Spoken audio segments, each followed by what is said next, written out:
A lot of times we like to portray ourselves as victims, women in particular, in the dating world. And I feel like as a true conservative, I have to take responsibility for some of the situations that I got myself in.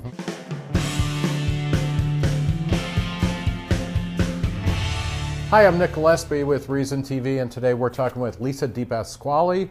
She is the author of the memoir of dating in D.C. in the conservative world, Finding Mr. Righteous. Lisa, thanks for talking to us. Thanks for having me. What prompted you to write this erotic Well, you know, if Ann Coulter calls you racy, you put it on the cover of your book, and that's right. what I did. Yeah. For me, the story was about my sort of religious journey over the 15 years that I've been in D.C., and I used some of the men that I've dated in those years to tell the story. And well, talk a little bit about the religious journey. You Sure. showed up here in 99, 2000. What were you religiously, and then where are you now? Well, I showed up, I guess, as a Christian in name only, in that if someone said, "What are you?" I'd say, "Oh, I'm a Christian, I guess." And then I was an atheist or agnostic, sort of varied on the day.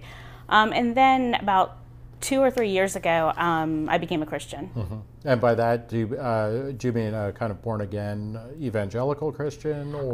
I guess so. I mean, Yeah. the church that I go to, I don't pay attention to, what it is. It's more that I just like the sermons. Okay. In one of your discussion of the book, you talked about how you were at CPAC, and you organized CPAC for a while and did very well with that in the 2000s, and had a falling out over the gay rights issue, right? Go Proud's inclusion. But at one point, that's a place where there aren't that many women and there are a lot of men, and somebody remarked that, the odds are of finding a date here again. And you said, well, yeah, the odds are good, but the goods are odd. Yes. Talk a little bit about that. What is the peculiar oddity of conservative men? Well, I think particularly in the movement, and probably in particular in D.C. or other large cities, is that people lead with their job. And there were times when, I tried online dating, and I would hear from someone, for instance, who was like a 99% match, and I finally get an email from him, and he says, "Can you get me on a CPAC panel?" Yeah. And that's a good opening line. Yeah. Well, I suppose. Yeah. But I think for a lot of guys that attend CPAC, they're there for different reasons, and for a majority of them, it's to get their name out there, Right. to speak, some to meet other people, but I think it's the girls that think, oh, CPAC is a good place to meet, a significant other, more than the guys think that. Right. Here's a question. Do conservative men objectify women in a way that is, do they either put them on a pedestal, or do they objectify them or dismiss them as not intellectually serious in any way or in any proportion that's distinct from your understanding of how liberal or libertarian or, nihilistic men treat women?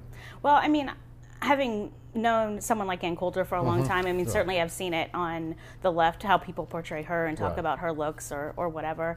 I think we do the same when it comes to Hillary or Claire McCaskill or women like that. But I think a majority of the conservative men that I see, a lot of them like to talk about like how hot women on our side are. There's like a graphic that goes around that shows like their women, these are our women. There's a lot of conservative guys that are always bragging about their hot wife. So I kind of think it's probably more of like these were the dorky kids in high school, and they want to brag about how now they have a hot wife. Wow. What effect do you hope to have on the culture by writing Finding Mr. Righteous? Well, for the average reader on the dating message, I would hope that they would take away from it that you can't have a redemption story with like a lot of bad stuff happening, and a lot of times we like to portray ourselves as victims, women in particular, in the dating world. And I feel like as a true conservative, I have to take responsibility for some of the situations that I got myself in. And, particularly when it comes to dating, that, you're going to get what you give. So this is, if I heard you correctly, you're basically saying that you cannot be saved until you've sinned an enormous amount. So this is really a rewriting of Augustine's plea to make me